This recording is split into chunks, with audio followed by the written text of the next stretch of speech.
welcome to This Explainer. Today, we're tracing the dramatic 19th century journey of Europe.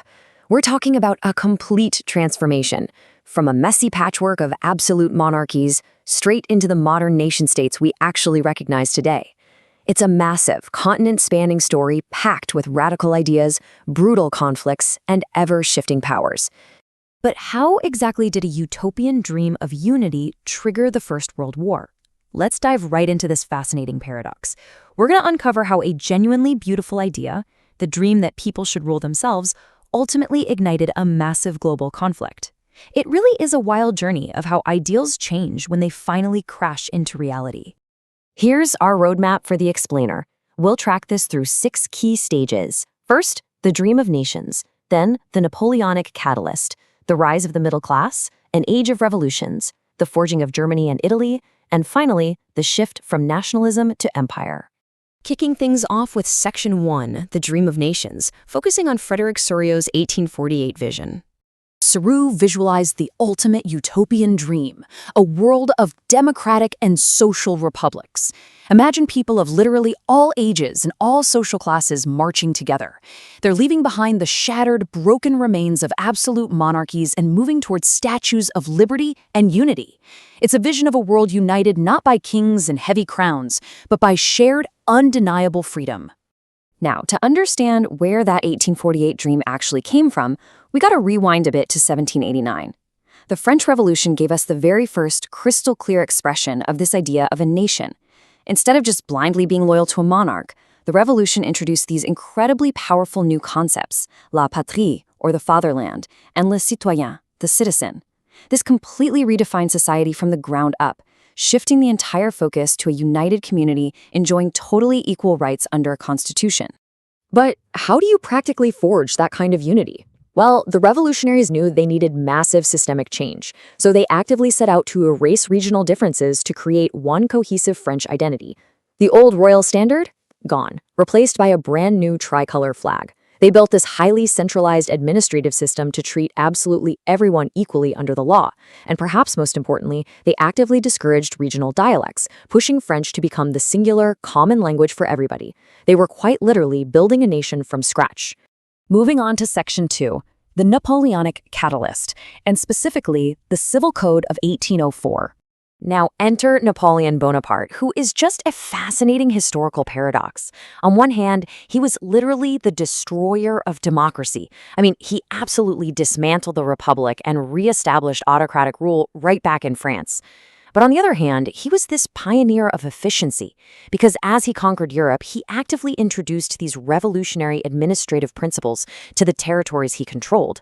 So you have an autocrat essentially forcing modern systems onto the old world. Wild, right? He did this through the Napoleonic Code of 1804. This massive legal overhaul basically swept away the entire medieval world.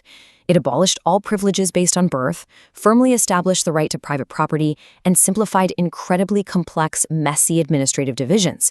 It completely abolished the old feudal system and formally freed peasants from serfdom. So even though Napoleon was without a doubt a dictator, his laws actually laid the essential groundwork for modern civil rights and equality across Europe. Okay, Section 3, Rise of the Middle Class, focusing on shifting social dynamics. You see, a fundamental tension was driving 19th century Europe. On one side, you had the aristocracy. This was a very small but socially dominant group. They owned the massive estates and famously spoke French purely for diplomacy and high society. They were completely disconnected from the common people. But on the other side, you had the newly emerging liberal middle class. We're talking the industrialists, businessmen, and professionals born out of the Industrial Revolution. This dynamic, newly wealthy group despised the old ways and actively pushed to abolish aristocratic privileges in favor of real national unity. For this energetic new middle class, nationalism wasn't just about some romantic pride. It was an incredibly practical tool. We call this liberal nationalism. Politically, they demanded government by consent, a hard end to absolute autocracy, and a formal constitution. But honestly, just as importantly, economically, they demanded the freedom of markets. They desperately wanted an end to state-imposed restrictions on the movement of their goods and capital. Just 2, That is the staggering number of currencies left in Prussia and its allied German states after the year 1834. Now, why does this matter? Well, because before a revolutionary customs union called the Zollverein, there were over 30 different currencies in the region, completely bogged down by endless tariff barriers. By aggressively slashing those currencies down to just two, the middle class made cross-border trade infinitely easier. It proved that economic unification was actually the crucial first step toward true national unification. Which brings us to Section 4, an age of revolutions, covering the 1830 to 1848 upheavals. With economic barriers falling, culture and conflict became deeply intertwined. In the 1830s, we see the rise of Romanticism. This was a cultural movement that deliberately rejected cold reason in science, focusing instead on emotions, intuition, and a bit of mysticism to build a really powerful sense of shared collective heritage. And those feelings, they fueled actual real-world rebellions. For instance, in 1832, the Treaty of Constantinople officially recognizes an independent Greece, right after a grueling war to break free from the Ottoman Empire.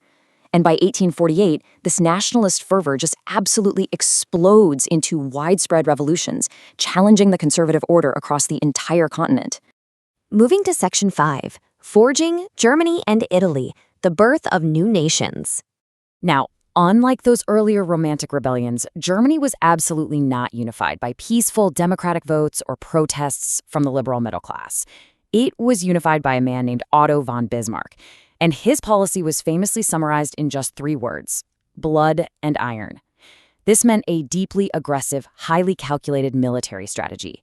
He utilized the supreme might of the Prussian army to essentially force Germany together across 3 absolutely grueling wars.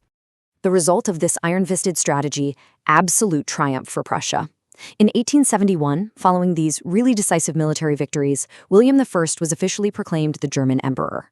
So this didn't just create a new country. The birth of a unified, highly militarized Germany drastically and permanently shifted the entire balance of power in Europe. A real game changer. Italy provides such a fascinating counterpart to that iron-fisted German story. It was fractured into 7 distinct states, and its unification was this wild, step-by-step collaboration between vastly different leaders. First, you had the visionary, Giuseppe Mazzini, who formed a secret society called Young Italy just to spark the idea. Second, you have the diplomat, Count Cavour, engineering brilliant political movements and alliances behind the scenes. Third, the fighter, Giuseppe Garibaldi, leading his volunteer red shirts to physically conquer the southern kingdoms. And finally, step 4, the whole shebang culminates in 1861 when Victor Emmanuel II is officially proclaimed the king of a finally fully united Italy. And now we reach our final section, Section 6, from nationalism to empire, the drift to war. Before we get into the conflict, it's so interesting to see how artists started personifying these new, incredibly powerful nations. They used female allegories to represent the state. Over in France, they had Marianne, symbolizing the republic and liberty. In Germany, it was Germania, depicted wearing a crown of oak leaves, which directly symbolized heroism and strength. They essentially transformed abstract bureaucratic states into these vivid, almost godlike figures worthy of intense and sometimes even blind devotion from their citizens. But by the end of the 19th century, that beautiful early vision of nationalism, the one driven by liberal idealism and democratic republics, was practically gone. It had completely mutated. Nations no longer just wanted to be free and equal. They wanted to dominate. Nationalism shifted into aggressive imperialism. It became this dangerous competitive drive to conquer other peoples and aggressively expand territories. And all of these competing imperialistic ambitions spectacularly collided in the Balkans. After 1871, this became the absolute most serious source of tension in Europe. Why? Well, because the Balkans had an incredibly complex spread of different ethnic groups, and they all desired their own national independence. But simultaneously, the big European powers were constantly interfering, manipulating the region just to expand their own empires. It created this terrifying cauldron of unresolved and rapidly escalating nationalist hatreds. As we wrap up this explainer, I really want to leave you with a pivotal question to ponder. We've just seen how a beautiful dream of liberty and citizen equality morphed into a literal weapon for imperial dominance.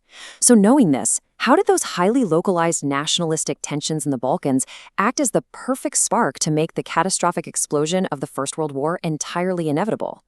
It's a pretty stark reminder of how the very forces that build nations can also tear the whole world apart. Keep that in mind as you continue to explore how our past so perfectly sets the stage for our modern world. Thanks for joining me.